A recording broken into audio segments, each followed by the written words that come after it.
여러분 안녕하십니까? 정치내비게이션의 아나운서 정승조입니다. 윤병세 외교부 장관이 유엔 인권이사회에서 위안부 문제를 직접 거론하면서 일본의 태도 변화를 강력하게 촉구했습니다. 지난 20년간 유엔 메커니즘이 일본 정부에 대해 수차 요청한 것에 대한 정면 도전이고 반인륜적 처사라며 강도 높게 비판을 했는데요. 우리 외교수장이 국제무대에서 일본군 위안부를 직접 표현한 것은 이번이 처음입니다. 위안부 강제동원 사실을 인정하는 고노다마를 재검토하기로 하는 등 최근 일본의 역사 퇴행적인 언행이 선을 넘었다는 판단에 따른 것으로 보입니다. 안녕하세요. 국민카페 매니저 정현진입니다. 커피가 다른 카페에 비해 퀄리티가 아주 좋다는 걸 자부할 수 있습니다. 커피의 질을 유지하기 위해서 무리한 가격 경쟁은 지양을 하는 편이에요. 그러니까 질 낮은 원두를 그냥 서비스하는 커피숍이고 싶진 않고 또 이 공간 자체가 지하에 있는 곳이기 때문에 로드 매장과 비교할 수 없는 다른 컨텐츠들이 있잖아요. 어디서나 맛볼 수 있는 커피라면 차라리 봉지 커피를 타드리겠습니다. 깊은 맛, 아늑한 공간, 여러분을 기다립니다. 서울 마포구 월드컵로 37, 웰빙센터 지하 1층, 국민카페 온에어로 여러분을 초대합니다.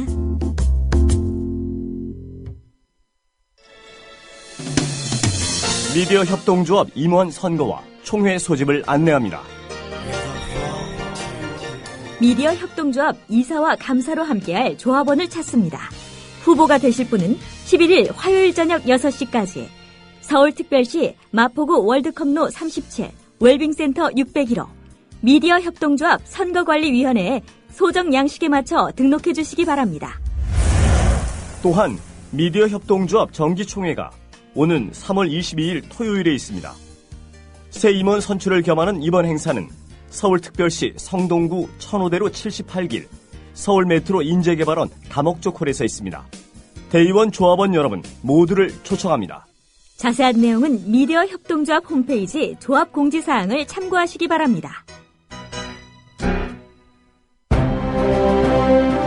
2014년 4월 1일 거짓말같이 진짜 TV뉴스가 시작된다.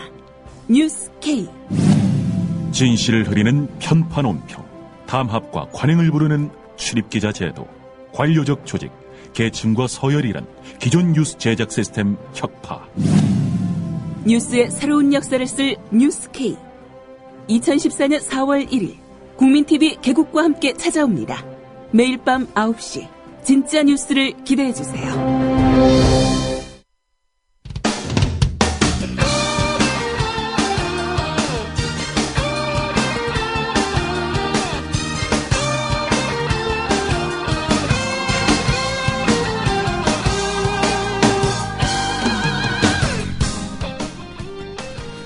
여러분께서는 국민TV 라디오 정치내비게이션 듣고 계십니다.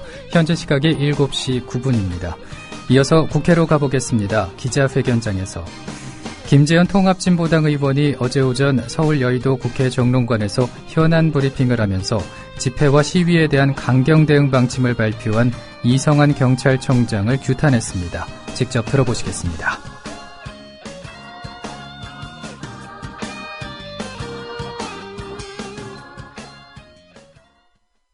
안녕하십니까. 통합진보당 공동대변인 김재현입니다. 두 가지 말씀드리겠습니다. 첫 번째는 반민주, 반헌법적 망언을 일삼는 이성한 경찰청장 자격 없습니다. 이성한 경찰청장은 그저께 기자간담회에서 국회의원이라도 불법 집회 시에 바로 연행하겠다고 밝혔고 어제도 상황에 따라 연행하는 방법으로 정치인을 보호하는 방안을 검토 중이라고 말했습니다. 지난해 12월 철도노조 지도부를 체포하겠다며 민주노총 사무실로 수백 명의 공권력을 투입한 경찰은 압수수색 영장도 없이 불법적으로 건물 문을 부수고 난입하면서 이를 저지하던 100여 명의 노동자와 시민들을 연행했습니다. 그 현장에 있던 5명의 통합진보당 의원들은 경찰이 저지르는 불법적이고 반인권적인 만행에 대한 책임을 강력히 물었고 경찰은 의원들 전원을 보호하겠다는 명분으로 강제로 끌어내었습니다. 이러한 경찰의 무리한 공권력 행사는 이후 여론의 거센 비난을 받았습니다. 이성한 청장의 말대로라면 경찰이 영장도 없이 유리 현관문을 깨고 건물에 난입하는 상황에서도 국회의원으로서 연행이 두려워 몸을 피했어야 한다는 말입니까? 경찰의 불법 행위를 눈감아주거나 사후에 회의장에서 점잖게 지적했어야 옳다는 말입니까? 국민의 대표로서 국민을 보호하고 기본권을 보장하며 행정부를 감시하는 것은 국회의원의 고유 임무입니다. 경찰청장이 이래라 저래라 할 문제가 아닌 헌법이 부여한 역할입니다. 대법원 판례에 따르면 미신고 집회라도 공공의 질서에 명백한 위험을 초래하지 않는 한 해산하지 못하도록 하고 있습니다. 헌법에 보장된 기본권을 강조한 것입니다. 집회 시위를 하려고 하면 허가권도 없는 경찰이 불허라고 규정 내리고 차벽으로 막고 물대포 퇴로액을 난사하고 마구잡이로 연행하는 상황에서 시민이 선택할 수 있는 것은 불법이라도 감수하는 것 아니면 기본권을 포기하는 것입니다. 이것이 민주주의 국가입니까? 이성한 경찰청장의 연이은 발언은 박근혜 정권의 공안 통치를 물리적으로 뒷받침하겠다는 굳은 다짐으로 해석됩니다. 이성한 경찰청장은 반민주적이고 위헌적인 발언을 당장 취소하고 사과해야 합니다. 한낱 정권이나 지키고자 하는 경찰청장은 국민과 법률의 수호자의 자격이 없습니다.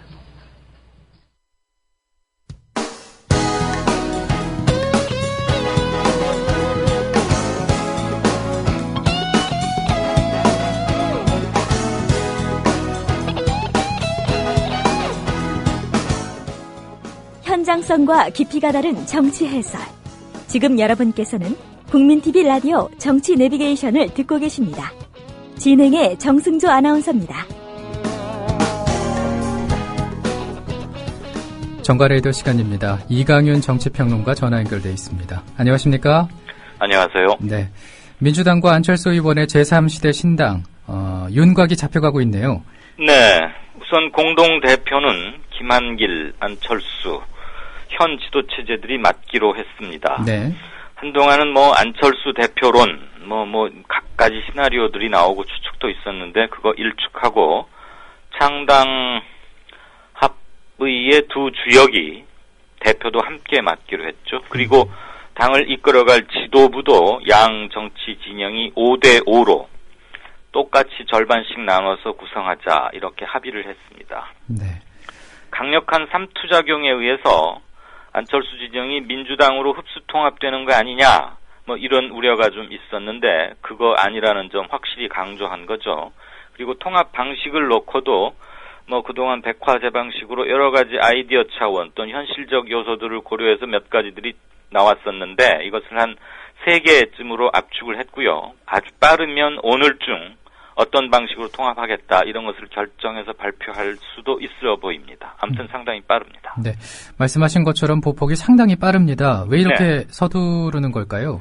우선은요, 일부에서의 그 두 진영의 합당은 아니고 통합, 창당에 대한 반발과 그다음에 창당 과정에서 지지부진할 것이다. 그런 가운데 잡음만 나오는 거 아니냐. 이런 우려들이 상존하고 있는 거 아닙니까? 네. 근데 그런 것들에 대해서 안심하라. 우리 그러지 않겠다라는 신호입니다. 쉽게 말하자면 안철수 진영이 거대 야당인 민주당에게 잡아먹히는 게 아니다라는 것을 공개 수표 형식으로 보여줌으로써 안심을 시키고 일치 단결도 가져오려 하는 것이죠. 그래서 속전속결을 통해서 함께 단결돼 있다. 이런 단결력을 과시함으로써 기존의 안철수 진영을 지지하던 일부 합리적 보수층의 이탈을 최소화해보자.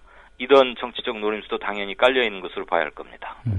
그런데 이 창당 방식을 두고는 이견이 좀 들리던데 왜 그러는 겁니까? 네, 우선 당대당이냐 아니면 민주당 해산 후에 입당이냐 하는 건데 당대당이라는 것은 안철수 진영이 당을 만들어야 합니다.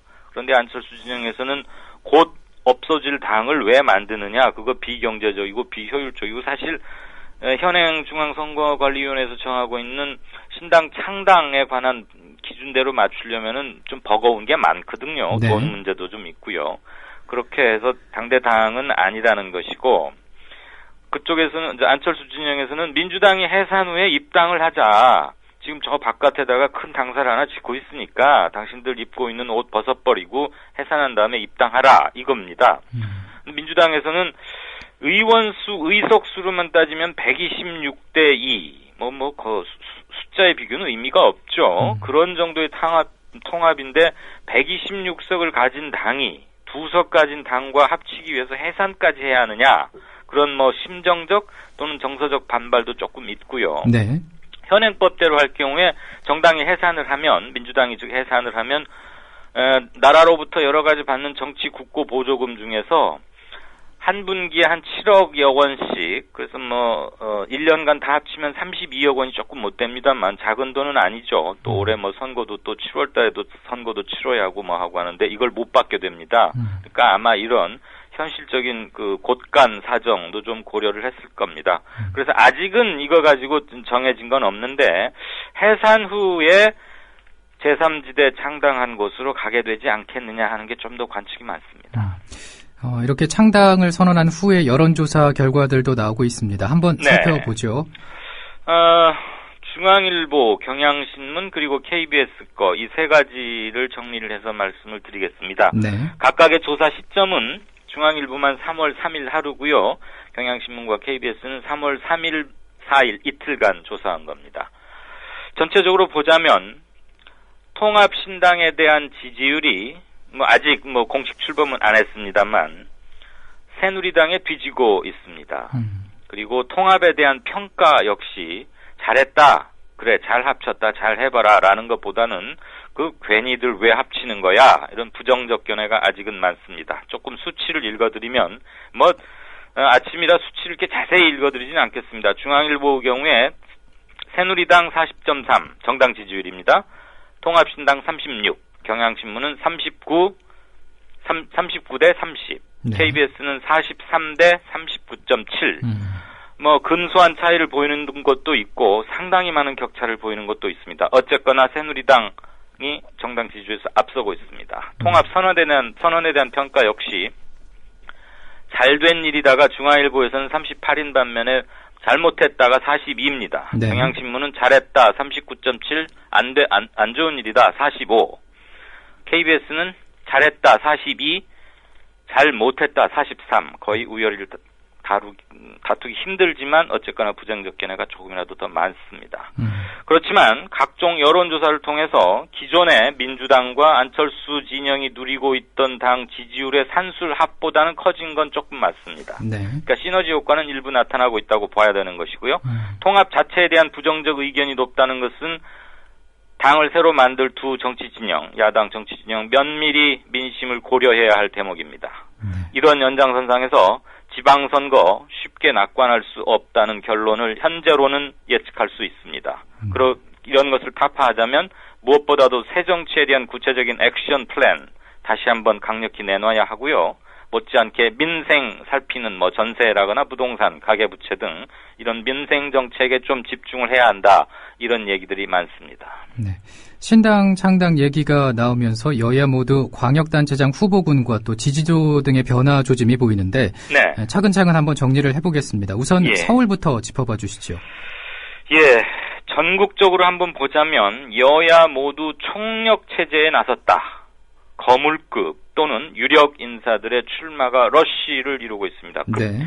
아주 2, 3일 사이에 아주 급격한 변화를 보이고 있는데요. 이런 이유는 통합신당이 뜨면서 여야 간의 전선이 이렇게 단일 결집화되는 양상이고 긴장이 고조되고 있습니다. 그러니까 자연스럽게 판이 커지고 있는 겁니다. 그래서 거물들 자꾸 차출하고 나오는 겁니다. 우선 가장 큰 관심은 서울시인데 청취자 여러분들 기억하실 분들 계시겠습니다만 어제 경향신문의 보도를 보고 꽤 많이들 놀라셨을 거예요.